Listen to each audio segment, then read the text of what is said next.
আমাদের সমাজে তো মানুষের নাম রাখে আবু বকর সিদ্দিক, মানুষের নাম রাখে ওমর ফারুক, মানুষের নাম রাখে উসমান গনি, কিন্তু প্রকৃত পক্ষে মানুষ জানে না আবু বকর সিদ্দিক কেন, উমারে ফারুক কেন, উসমান গনি কেন। মানুষ নাম রেখে দিচ্ছে কিন্তু জানে না। যেমনি ভাবে আপনি দেখবেন মানুষের নাম রাখছে সাদিক। সাদিক জীবনে সত্য কথা বলে না, যা বলে সব মিথ্যা। সাদিক শব্দের অর্থ হলো সত্যবাদী।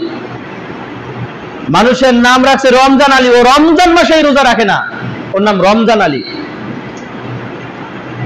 এরকম অনেক নাম রয়েছে, নামের সাথে কামের কোনো মিল নেই।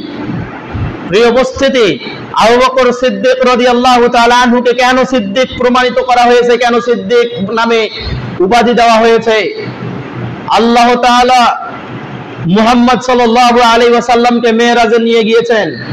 মেরাজে গেলেন, এই একটি রাতের মধ্যে তাকে মেরাজে নিয়ে যাওয়া হলো মক্কা থেকে বাইতুল মাকদাস, বাইতুল মাকদাস থেকে সপ্তম আসমান থেকে সিদরাতুল মুনতাহা পর্যন্ত সর্বশেষ আল্লাহর সাথে সাক্ষাৎ হয়ে আল্লাহর সাথে কথাবার্তা বলে 50 ওয়াক্ত নামাজ থেকে 5 ওয়াক্ত নামাজ তিনি নিয়ে চলে আসলেন পৃথিবীতে। এই ঘটনা যখন আবু জাহেলের নিকটে গেল, আবু লাহাবের নিকটে গেল, অন্যান্য কাফের মুশরিকদের নিকটে গেল, কাফের মুশরিকরা বলল এটা কিভাবে সম্ভব হয়? একই রাতে এখান থেকে বাইতুল মাকদাস থেকে আবার সিদরাতুল মুনতাহা পর্যন্ত কোনো মানুষের পক্ষে সম্ভব নয়। এই কথা বলার পরে কিছু বিলিভার অর্থাৎ সাহাবায়ে কেরাম, বিশ্বাসী ইমানদার সাহাবায়ে কেরাম, তারাও এইটাকে ভুল বোঝা শুরু করে দিল।